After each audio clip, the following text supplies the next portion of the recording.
And a warm welcome for Dan, everybody.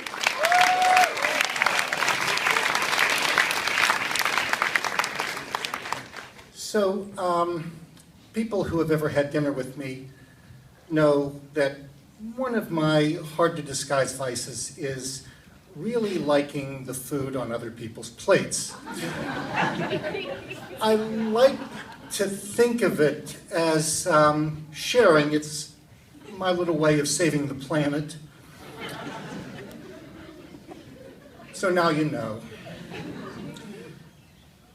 But what I really want to talk about is how I ended up eating the lunch, actually eating the haggis of the guy across the bar from me who was having haggis for lunch in Scotland.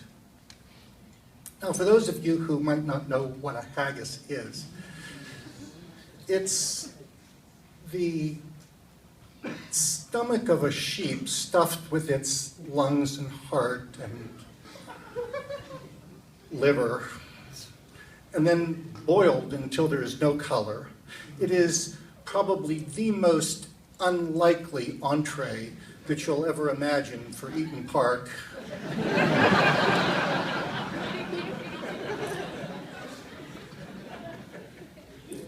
But a friend of mine whose grandparents were from Scotland had served haggis when he was growing up, and so he had this dream someday to go to Scotland and have haggis.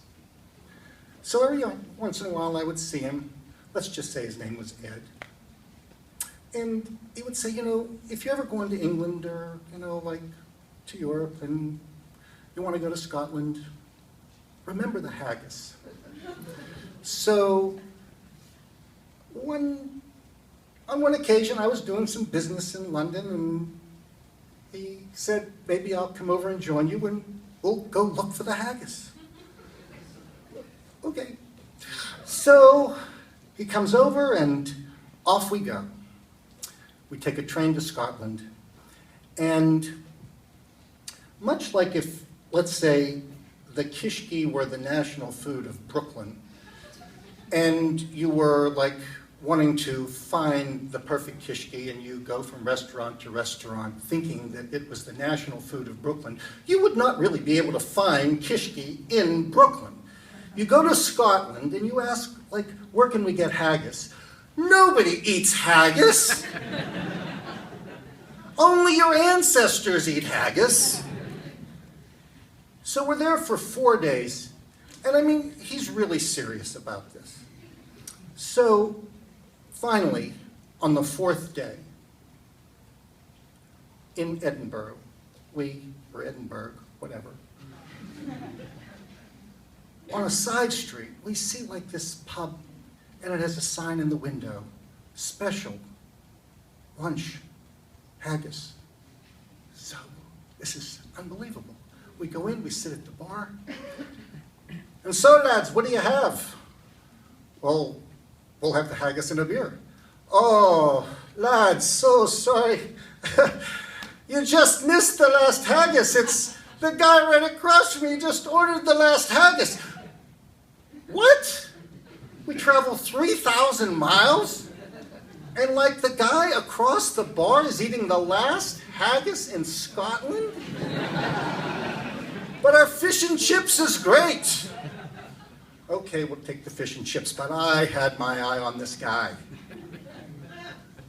Now, this is where my story differs a little bit from Ed's story and the story that Ed has related to everyone else who tells this story. And I hope,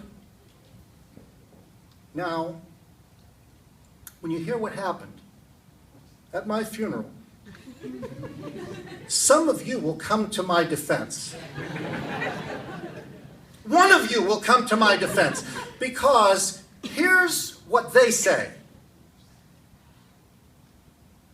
Ed told a friend of mine that the guy gets up to take a whiz, and I go over and switch plates.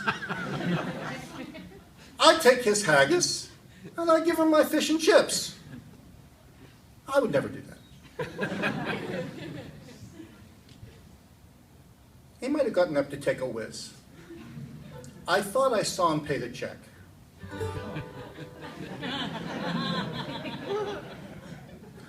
But he was definitely done with that haggis. And I hope that when my day comes, you'll be there, because he was definitely done with that haggis.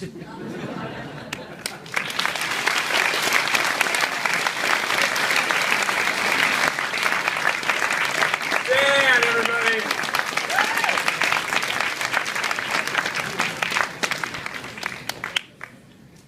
I hope when my time comes, the worst thing I have to fear is that people remember that I stole food from somebody.